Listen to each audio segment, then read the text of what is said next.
time for me to be upfront with you. I have already been to the Nether. As a matter of fact, went in between the first episode and the second episode.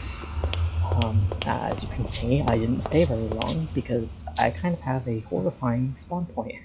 I'm right next to some basalt deltas. There's phantoms for some reason. This horrible toxic heat thing spawns slimes that give me poison 7, I think. This biome's okay.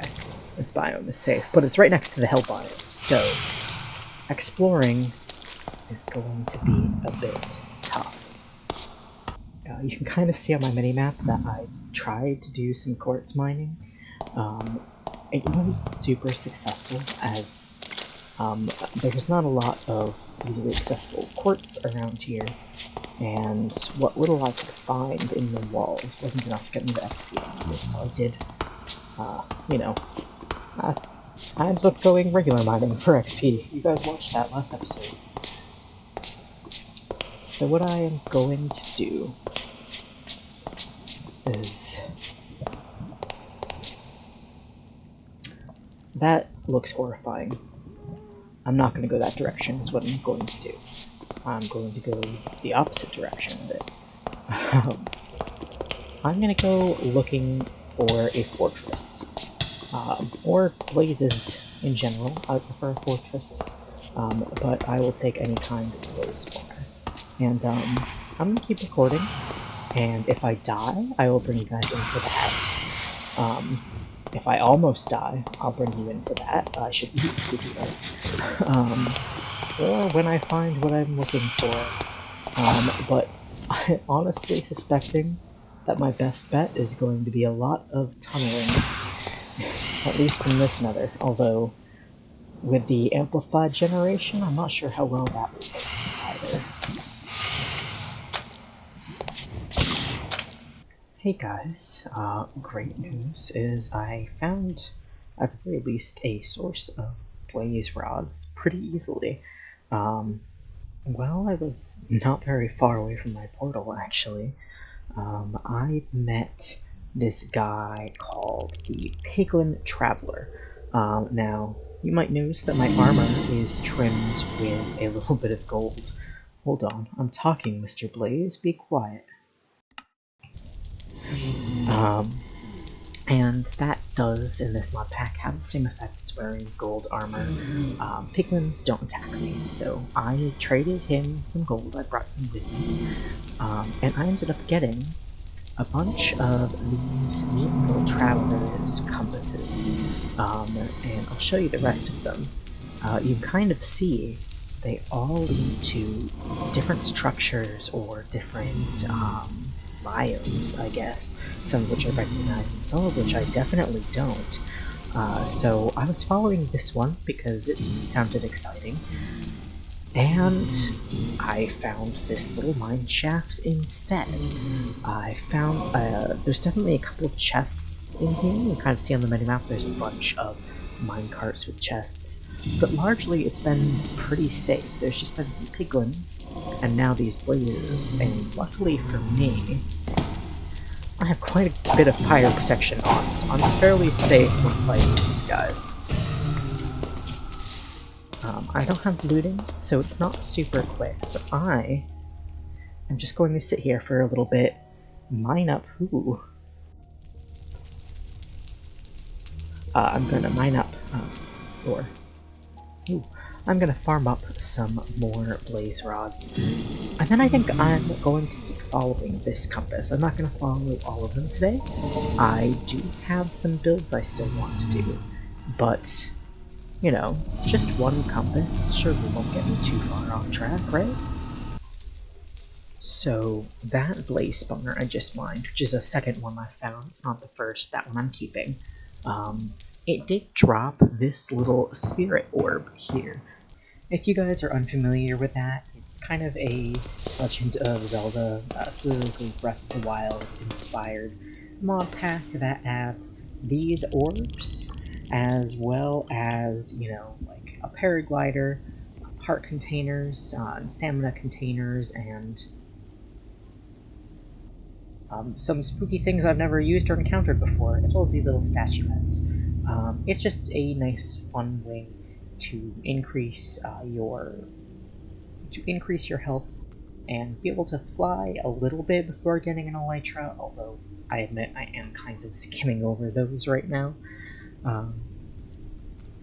I do have it configured so that each spawner only drops one, because I've found in very heavily modded mod packs like this one that there's just a lot of spawners, and when you have it set to drop, I think by default it's 2, you just get all of the heart containers very quickly, which isn't very fun for me, and I sort of doubt it would be any particular fun to watch.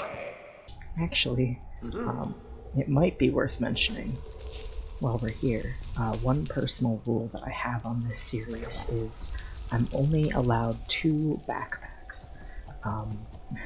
The Minecraft inventory problem is big, but I've found that when I let myself have too many backpacks, my inventory and my collection of goods starts to kind of just live in my inventory for a very, very long time.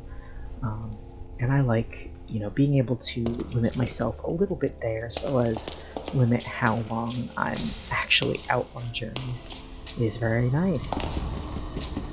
And first ancient debris marks this as a very successful journey so far. That's right, everybody. I am home, and I don't really know what clips Editor Moth is going to end up including,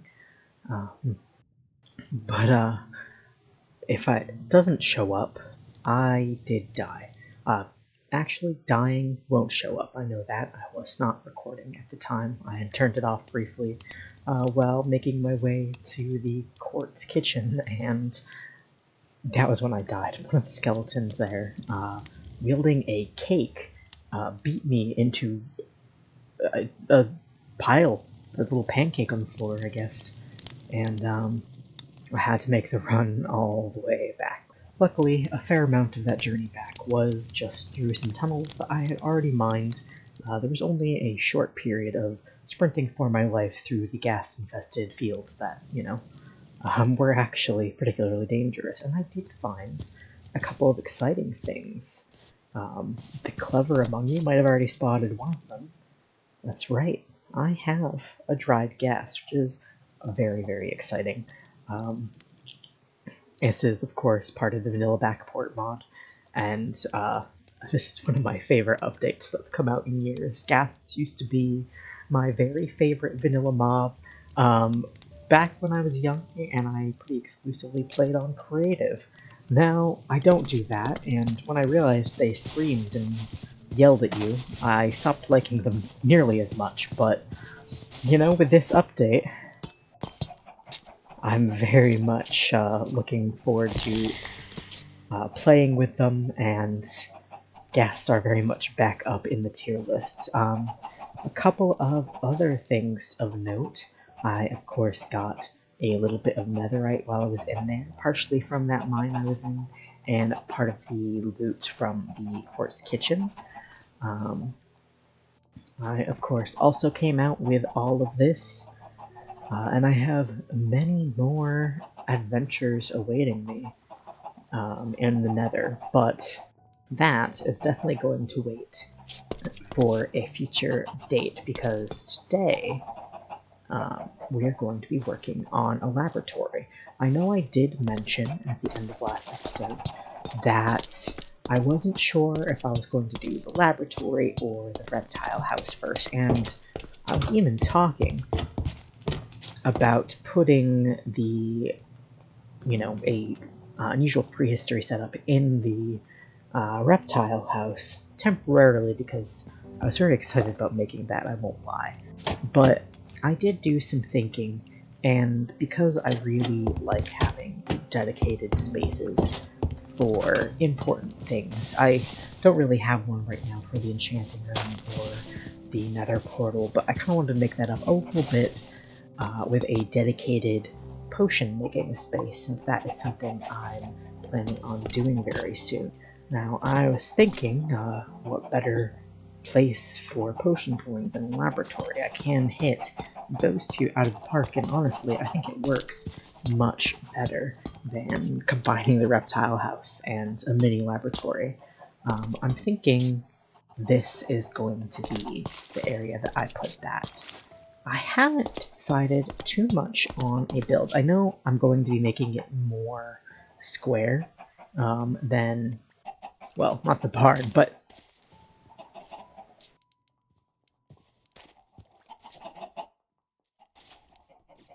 I know I'm going to be making it a little bit more square than the main starter base of the chicken coop. Although I am probably going to be doing odd circles and diagonals in this build style. And I'm definitely going to be going with that white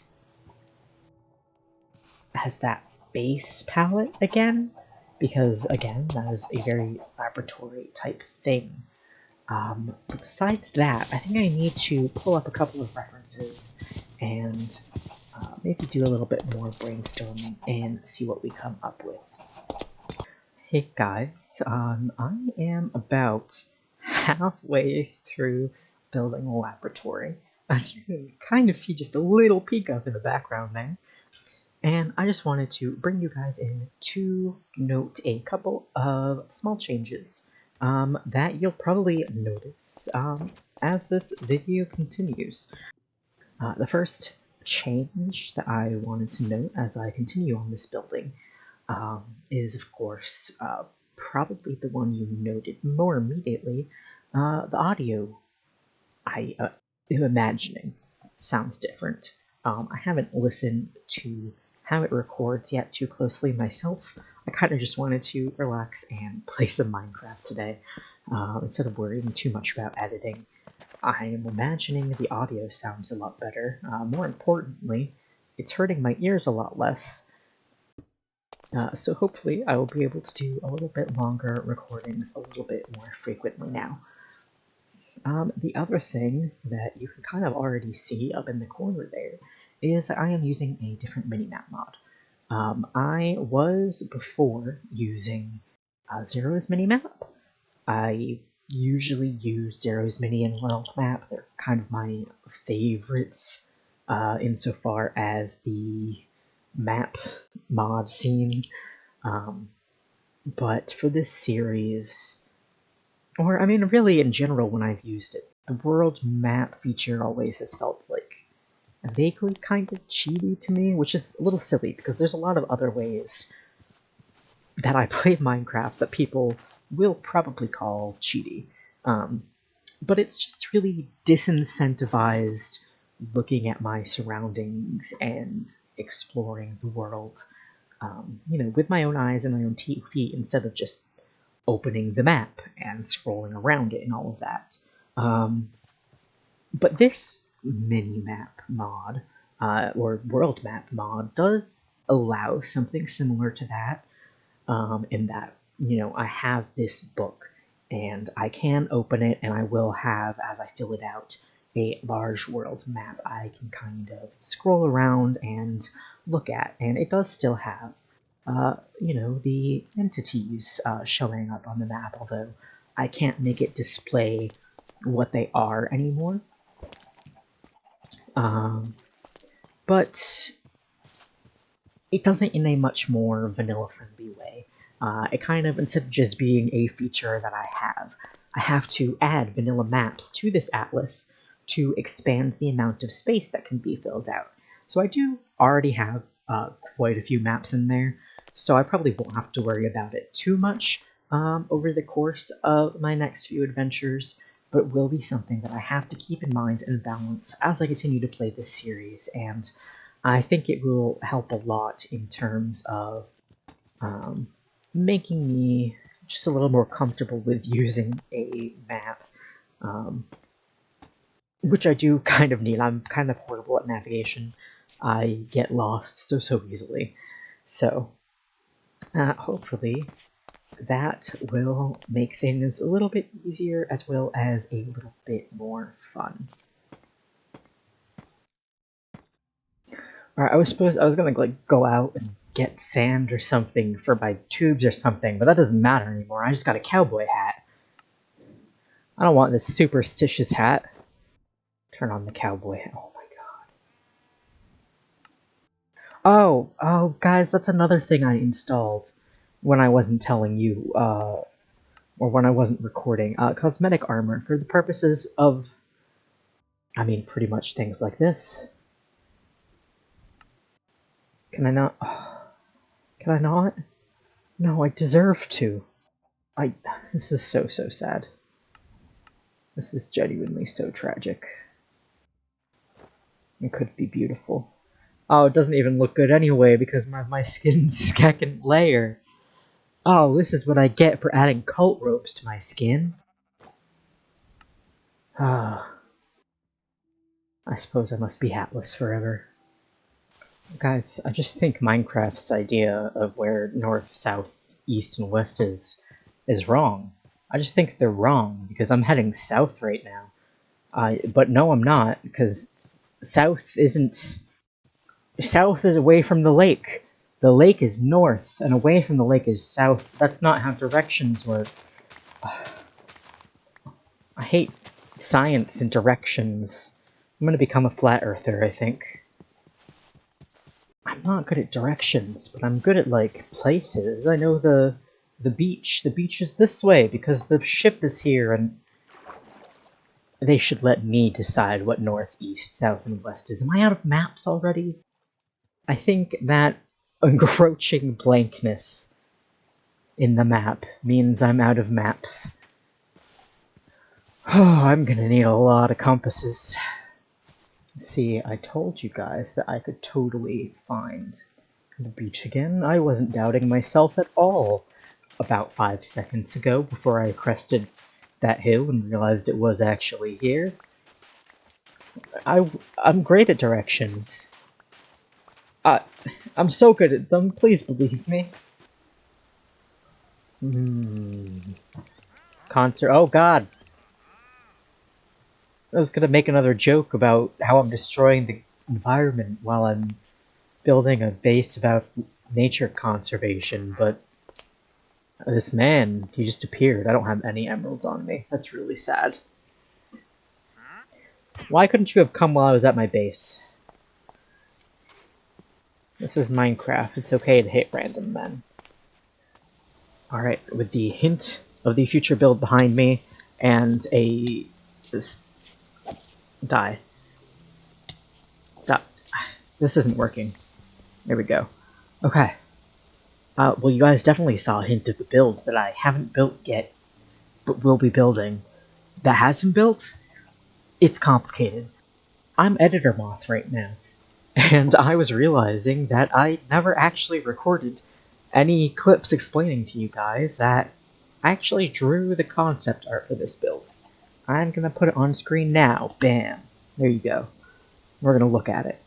I did kind of think a little bit about, of course, the palette I was using and the fact that it was Minecraft block colors, so I knew I had those, but in terms of the actual building, there's still definitely going to be some translation I need to do between the medium of the drawing and the actual building in Minecraft. And, well, you guys are going to go watch me do all that right now, but on the other side of this, having finished it, well, I just think it's worth mentioning that I'm pretty pleased with how it turned out, and I hope you guys like what I ended up doing with it too. Alright, I've been working on the lab, and building is more or less getting to the point where it matches the art I did. Bam! Put the art on screen there.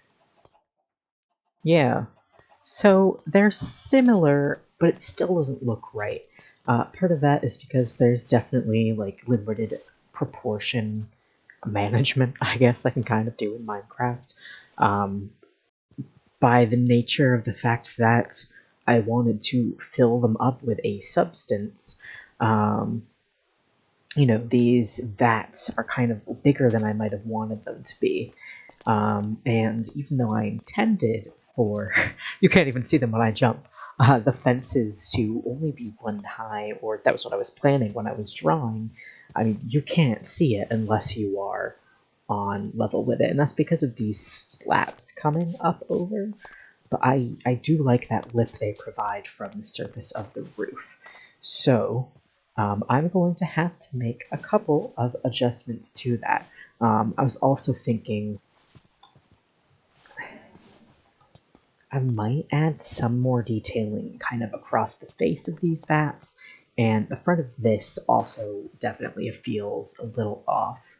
I need to do some thinking as to how I can fix that. Maybe just getting the pathing in here will help a lot. I think also once I've terraformed that cliff back there to properly match the plans I have for this area, that will also help make it match the environment a little more. Definitely coming from this direction, it will look better once I have this cliff up. I think this I'm going to make just a very steep cliffside, excuse me, up to that level I kind of have in the art. Bam, put it here again. Yeah, you can kind of see how I have it taller than the roof of the laboratory, which it isn't right now. Part of that is because I did have to come in and make this taller than I initially had planned on. Part of me is wondering if it would be worth it to make it taller, to make that connection easier, but I don't think so. I feel like this may just be my perception of laboratories, but I feel like they're never tall. They go underground, if anything. I also definitely still have a lot of interior work to do, including lighting it up. Gosh. I can make a torch, it's fine. I do have some ideas as for what I'm going to put in here. Part of that is, of course, I've already mentioned, this is going to be the location for unusual prehistory mechanical stuff. There's a lot of little machinery setups you need to get things going. Maybe I'll have, like, buried into the cliff a little observation room for whatever animal I'm currently processing or reviving, if you will, kind of while I'm making its habitat, its exhibit. In terms of further detailing, I am going to go, and I think I'm going to make those fences double tall. I have to put the piping in on the roof too. I'm going to have to decide how or even if I really want that to be visible from down here at the ground level, or if it'll only be a detail when you are up on the rooftop level. And I'm thinking it's probably going to be that. Alright, so I'm going to get started on that and see what I can do about detailing these dots a little bit more. Kind of awkwardly, I initially wanted to use the same ebony trapdoors I used on the barn last episode, but the two saplings I grabbed, I'm pretty sure I need all four saplings like a dark oak tree, so that was a little awkward, but I do have this blackwood as well, which I don't mind. It does kind of look very mechanical, which fits in a little bit better with the idea of a lab. So I think I'm going to use this until I can go out and get some more ebony saplings and wood in general, and then maybe I'll revisit the idea of replacing it, but for now I'm pretty happy with that. I think I've mentioned earlier, at some point earlier in this series, I don't know exactly when, that I largely kind of wanted to go without too much terraforming, kind of stick with the natural landscape. But having said that, terraforming is one of my favorite things to do in Minecraft. It's just kind of one of my favorite things to zone out a little bit and just relax to. So I am kind of going to stick with that with a couple of exceptions. I want to have some elements of very dramatic scenery and, get a chance to do a little bit of terraforming in this series. So when I do terraforming, it is only going to be amplifying, I guess, the landscape, kind of really taking what was already there, I guess, and just making it a little bit more extreme and a little bit more visually interesting than it was before, without actually entirely changing this the way the land, I guess, kind of was formed.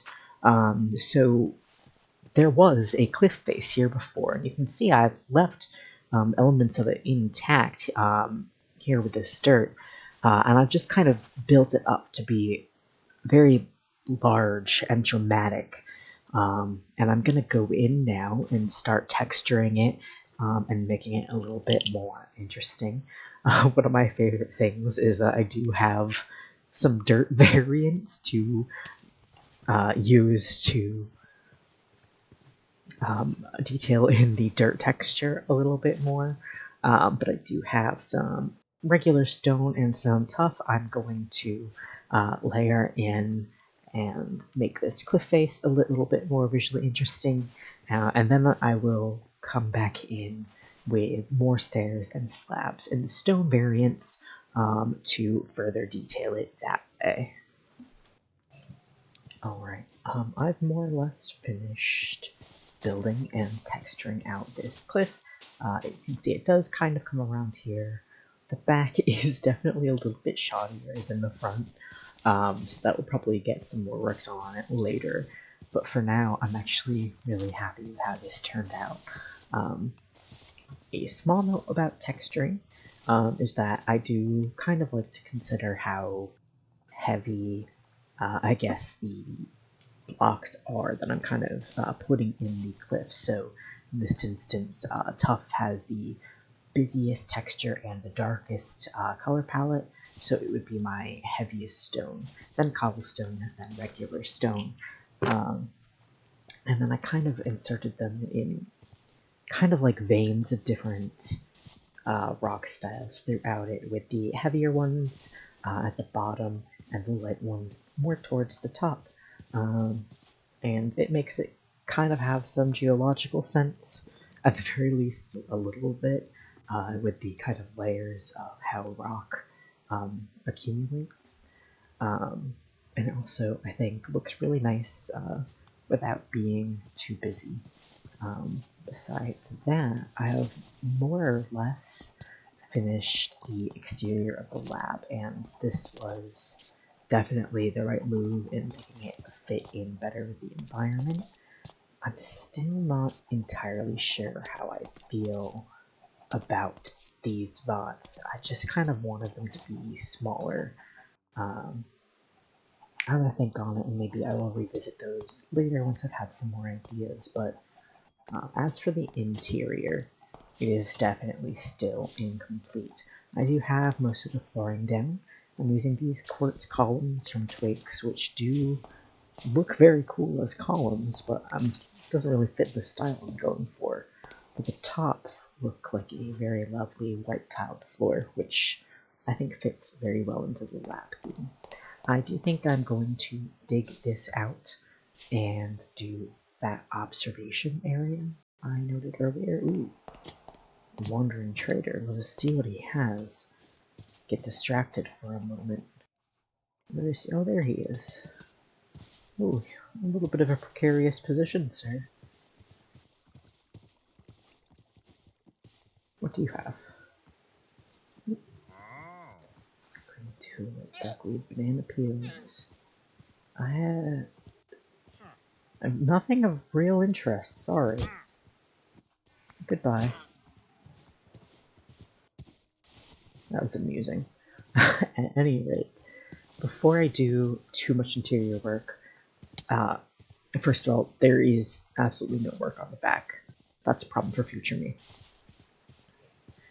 I'll probably be connecting more buildings to this cliffside as I expand it outward, so that will probably be what happens over there.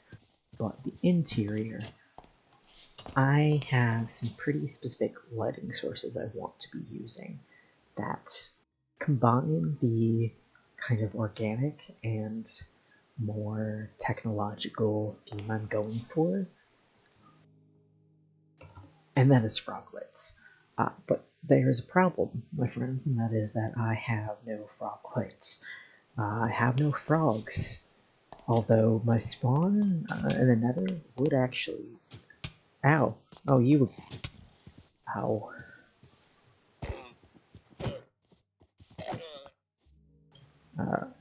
At any rate, my spawn in the Nether would be good for making a frog light farm, since I am right next to those basalt deltas, so that's either going to be the last thing I work on in this episode or the first thing I work on in the next episode, depending on how long this video is getting.